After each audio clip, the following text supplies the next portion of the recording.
Namhlanje usuku olukhulu kugugu lethu kanye nomshanami Nokuthula ongasekho. Uyakhunjulwa uNokuthula namhlanje kanye nogugu njengoba ekhuliswa nje. Usuku lwanamhlanje siyalithokozela kakhulu.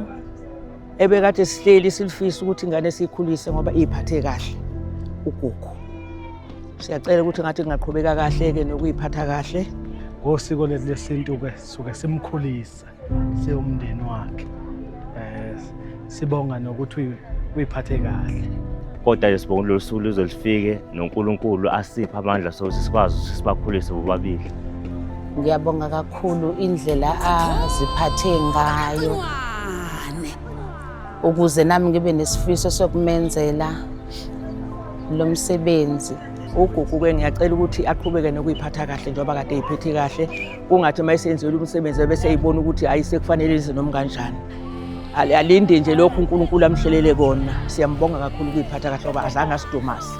Njoba kulokhu kungazi ukuthi ugugu lethu ingoba ugugu lethu ephila udadewabo uNokuthula mdala kunaye.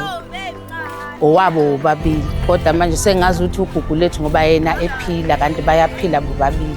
Sithi mshanami Nokuthula la ukhona qhubeka uhlale egugu uphinde ube idlozi elihle la ekhaya ugade usisi ugade uma ugade wonke umndeni la ekhaya uphinde futhi ulekelele ugugu ngezinto ezinhle ezizayo noMendo sesicela uMendo omuhle mlekelele ke dadewabo ukuthi athole uMendo omuhle ahambe azawungena emzini nakhona futhi afika simele lokho nje sicela siyabonga kakhulu ugugu mshanethu.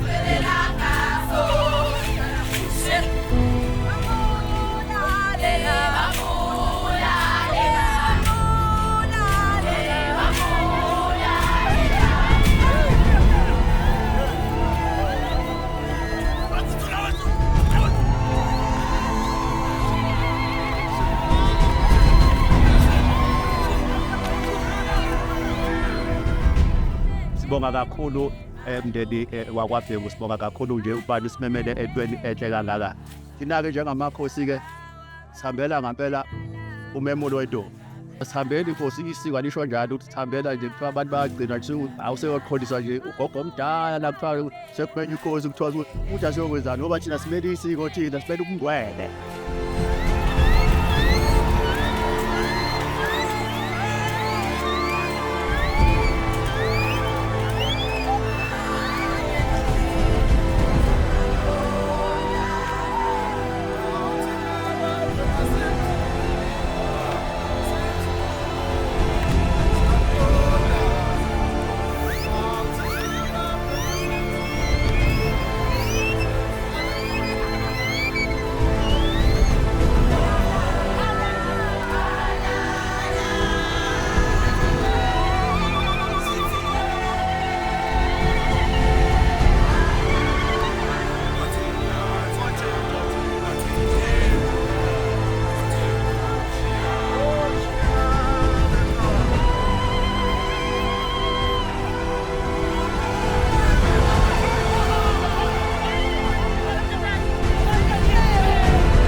Umacingwane undaba ezithunyanda umkhonto umajolo enkomo muhle umuntu ekhekezela njengehlabathi zolwandle unqulunga ndoda yamadoda iyahlonishwa le ndoda.